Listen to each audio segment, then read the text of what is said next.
Dünya bir kadındı. Daş kaşıydı o. Gözüme yığdığım göz yaşıydı o.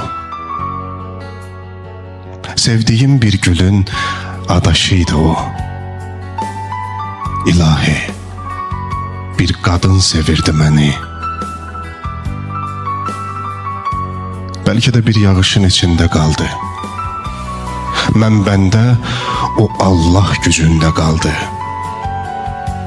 Gitti, gitti, parmaklarım saçında kaldı. İlahi, bir kadın sevirdi beni. Mən de bu dərdinəm, yadın deyiləm. Bəlkə də Tanrıdır, qadın deyirəm. Dayanın, dayanın, mən onun adını deyirəm. İlahi, bir kadın sevirdi məni. Bəlkə suya dönüb bulaqdan baxır, bəlkə də buradadır qıraqdan baxır, bəlkə də yazdığım varaqdan baxır. İlahi, İlahi, bir kadın sevirdi məni.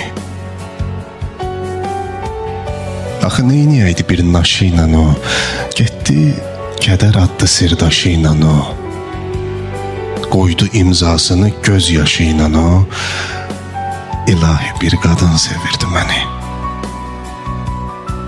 Çəkmişəm sinəmə xatirəsini, yağışlar yadıma salır səsini.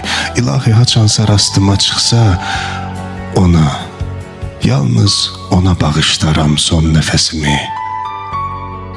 İlahi, İlahi, bir kadın sevirdi məni. İlahi, bir kadın sevirdi məni.